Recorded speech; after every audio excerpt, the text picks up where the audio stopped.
stop, tu roules sur le boulevard BD, cet album est fait pour toi. L'Écluse. 1960, sur les berges du Lot, le corps d'une jeune femme est retrouvé dans une écluse. Ce n'est pas le premier, ce ne sera pas le dernier. Le village est en émoi. Tous les soupçons se portent sur Octave, un simple d'esprit qui vit avec son père.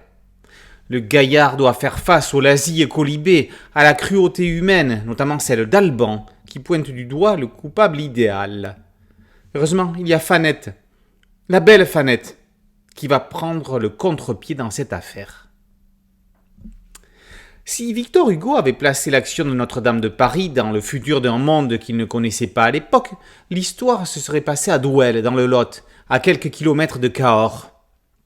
Quasimodo s'appellerait Octave, Esmeralda serait incarnée par une certaine Fanette, et on ne peut pas dire qui revêtirait le costume de Frollo sans trop en dire sur l'intrigue.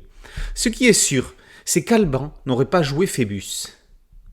Avec l'Écluse, c'est un peu comme si Philippe Pelaez avait transposé l'œuvre mythique dans une autre époque et à un autre lieu. Le scénariste y instille cependant quelques accents pagnolesques avec les habitants de ce village qui réagissent à un instinct grégaire, un peu comme dans Jean de Florette. Après la balade de Dusty avec Ducoudray, Gilles Harris est de retour dans un thriller campagnard. Comme dans les meilleurs films des années 60, ces personnages ont des gueules. La psychologie de ces personnages transparaît dans leur visage. Les regards et les silences en disent parfois plus long sur leurs sentiments. Les couleurs de mi-saison donnent une impression de chaleur estompée.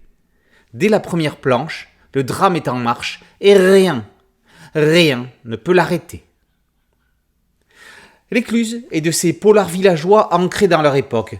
Il sent bon la France profonde. Le final non conventionnel montre qu'il ne faut jamais se fier aux apparences.